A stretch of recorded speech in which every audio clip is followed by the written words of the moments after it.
நைன்டிஸ்ல மர்மதேசங்கிற ஒரு யூனிவர்ஸ்ல விடாத கருப்பன் ஒரு சீரியல் வந்துச்சு. கருப்பை பத்தி அந்த நேட்டிவிட்டியோட அட்டகாசமா எடுத்திருப்பாங்க.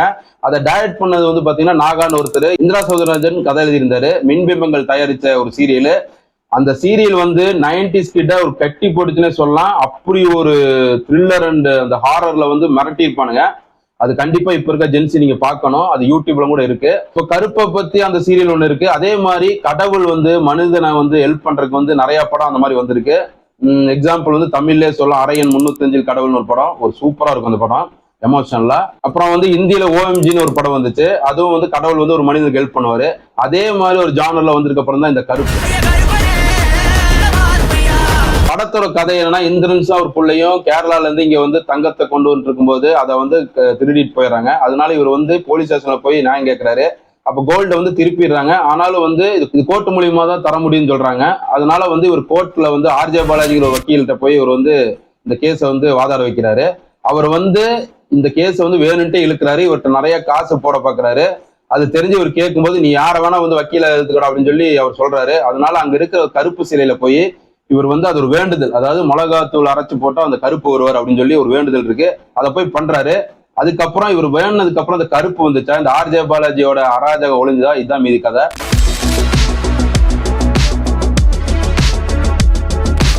எதுக்கு அந்த இன்ட்ரோ வந்து விடாத கருப்பு பத்தி சொன்னா, அந்த சீரியல் பாத்தீங்கன்னா தெரியும், கருப்போட அந்த நாட்டார் கதையில வச்சு அட்டகாசமா சொல்லியிருப்பாங்க. சீரியல் நல்ல ஒரு சீரியல். அதனாலதான் நான் வந்து அதை மென்ஷன் பண்ணேன்.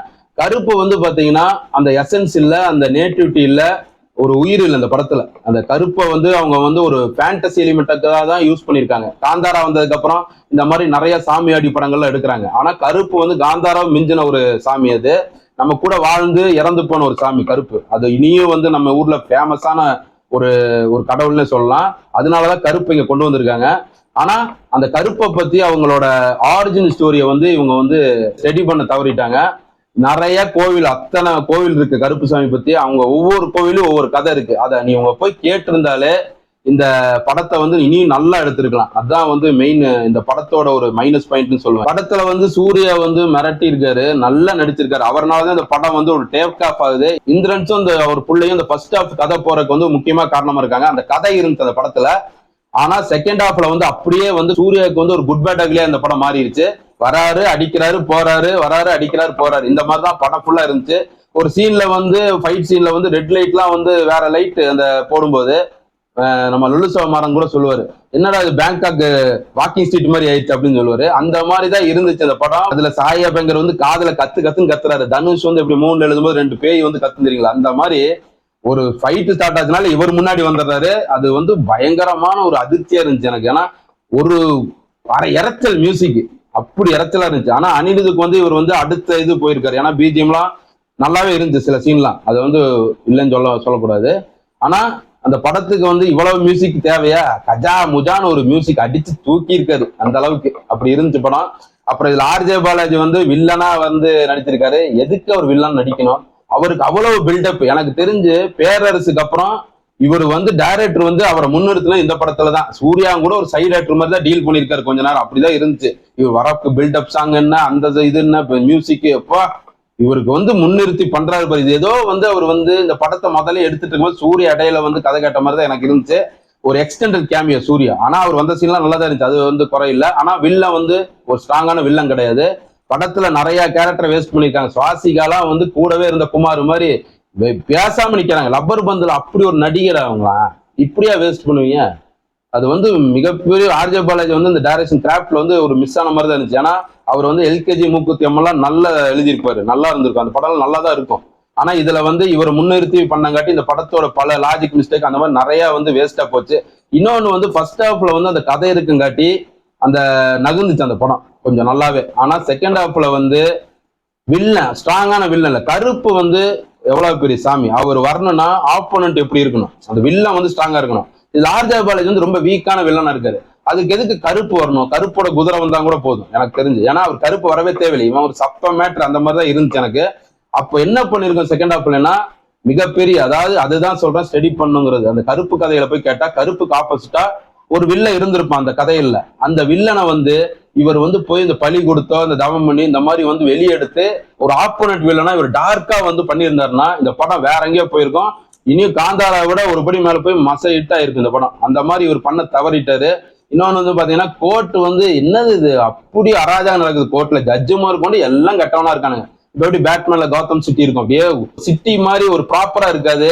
கோர்ட் வந்து இப்படி இருக்காதுங்க. இது வந்து என்னன்னா கோர்ட்ல வக்கீல் ஏமாத்தலாம் எல்லாம் பண்றாங்க. ஆனா அது வந்து உங்களுக்கு வந்து ஆர்கானிக்கா இல்ல, திணிச்ச மாதிரி இருந்துச்சு. பழைய தெலுங்கு படங்கள் தமிழ் படங்கள்லாம் பார்த்தா வில்லன் அராஜகம் பண்ணிட்டு இருப்பாங்க. அந்த மாதிரி ஒரு நல்ல யாரு காப்பாத்துறதுக்கு யாரும் இல்லையா அப்படின்னு சொல்லி அந்த மாதிரி கேட்பாங்களா, அந்த மாதிரி தான் இந்த படம் இருந்துச்சு. அதுக்குதான் சூர்யாவும் வராரு. அது வந்து இந்த படத்துல ஒரு பெரிய டிராபேக் தான் நினைக்கிறேன் நான்.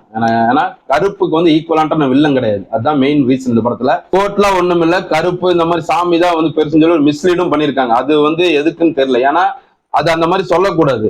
இப்ப வந்து சாமி தான் எல்லாத்தையும் இப்ப பார்த்தீங்கன்னா அப்புறம் கோர்ட்டு போலீஸ் ஸ்டேஷன் இதெல்லாம் தேவையில்லை. அது வந்து கொஞ்சம் மிஸ்லீட் பண்ற மாதிரி இருக்கு. நிறைய இங்கிலீஷ் பட காப்பி எல்லாம் வருது. OMG 2 வந்து இதே மாதிரி ஒரு கதை தான். அதாவது சிவபெருமான்கிட்ட வந்து ஒரு பக்தர் வேண்டுவார், எனக்கு யாரை காப்பாற்றலன்னு சொல்லும்போது சிவபெருமானே வருவார் கோர்ட்டுக்கலாம். அந்த மாதிரி ஒரு படம் அது. அதுக்கப்புறம் வந்து பாத்தீங்கன்னா லயர் ஜிம் கேரி படம். அதுல வந்து நிறைய ஒரு இன்டர்வலுக்கு அப்புறம் ஒரு சீன் அப்படியே சுட்டிருக்காங்க லயர்ல. அதுல வந்து பாத்தீங்கன்னா ஜிம் கேரி வந்து கோர்ட்டுக்கு வந்தா உண்மை மட்டும்தான் அவர் பேசணும். அவர் பொய்யே பேச மாட்டார். அதனால அவரோட கிளைண்ட்ஸ் எல்லாமே எதிர்த்து இவர் வந்து உண்மை பேசி அவங்களை எல்லாம் காலி பண்ணுவாரு. அந்த மாதிரி ஒரு சீனை வந்து அப்படியே அடிச்சு வச்சிருக்காரு இதுல. அப்புறம் வந்து பாத்தீங்கன்னா இந்த லியோவும் இந்த சிங்கம் சீன்ல எதுக்கு இந்த ஹொமேஜ் கொடுக்குறாங்க வச்சுக்கலாம். ஓகேவா, ஹொமேஜ்னா என்னது? இது வந்து இப்படியே கேவலமா வந்து திணிச்ச மாதிரி கொடுக்குறது. அதுக்குதான் இந்த மாதிரி ஒரு கதைகளை வந்து யோசிக்கிறது. இந்த லியோ சிங்கம் மாதிரி ரெஃபரன்ஸ் யோசிக்கிறதுக்கு ஒரிஜினலா ஒரு வில்லனை பத்தி யோசிச்சிருந்தா, ஒரிஜினலா 80s வந்து எப்படின்னா ஒரு நல்லவனுக்கு வந்து ஒரு நெகட்டிவ் எனர்ஜி உருவாக்க ஒரு வில்ல வருவான். அதோட ஹொமாஜா இருந்திருக்கும். அது நல்லா கனெக்ட் ஆயிருக்கும் உங்களுக்கு. ஏன்னா அது வந்து இப்போ லியோல வந்து தேவையில்லாம் மூட நம்பிக்கை தப்பான படத்துல வச்சிருக்காங்க. அது பழி கொடுத்தது அதை இந்த படத்துல வச்சிருக்கணும், கரெக்டா செட் ஆயிருக்கும். சூர்யாவுக்கு வந்து இது ரொம்ப நாள் கழிச்சு வந்து ஒரு ஸ்கிரீன் பிரசன்ஸ் வந்து கரிஸ்மா எல்லாம் பட்டை கிளப்பி இருக்காரு அவரு. அதெல்லாம் ஓகே தான், ஒன்றும் பிரச்சனை இல்லை. இன்னொன்னு வந்து இந்த படத்துல தேவையில்லாத வந்து ஆணிலாம் வந்து பாத்தீங்கன்னா த்ரிஷா இந்த மாதிரி ஆளுதான். ஏன்னா த்ரிஷா வந்து அந்த கோர்ட்ல தான் ரொம்ப நாளா இருப்பாங்க. ஆனா யாருக்கும் ஹெல்ப் பண்ண மாட்டாங்க. கருப்பு வந்து சொன்னோடனே ஹெல்ப் பண்ண ஆரம்பிச்சிருவாங்க. அதனால அவங்களும் அந்த கௌதம் சிட்டில ஒரு வில்ல மாதிரி தான் முதல்ல சுத்திட்டு இருந்திருக்காங்க, எதையும் கண்டுக்காம. அந்த மாதிரி தான் இருந்துச்சு. பல கேரக்டர்கள் வரும் போது அதுல வந்து ஒருத்தர் வந்து ஒரு வில்லன் கூட ஒரு அடியாள் இருப்பார், ஹைட்டா ஒருத்தர். அவர் பிறக்கறக்கே 2 நாள் ஆயிருக்கும் போல இருக்கு. அந்த மாதிரி ஹைட்டா இருப்பார். சாகவே மாட்டாரு. சூர்யா போட்டு அடிச்சு தள்ளுவாரு, சாகவே மாட்டாரு. கடைசியில இவன் சாவானா நாங்க ஏங்கிட்டு இருக்கும்போது கரெக்டா வந்து ஒரு முக்கியமான ஒரு மேட்டர் பண்ணி அவர் கொன்றுவாரு.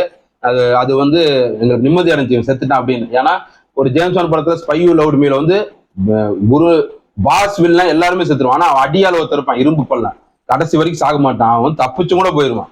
சுறாமீனுக்கு வந்து போட்டு கூட சுறாமீனை கடி தூப்பி தப்பிச்சும் கூட போவான். அந்த மாதிரி வில்லனா இவர் வந்து செகண்ட் பார்ட்ல லீடு பண்ணுவார்னு நினைச்சேன். பரவாயில்ல, கொன்னுட்டாங்க.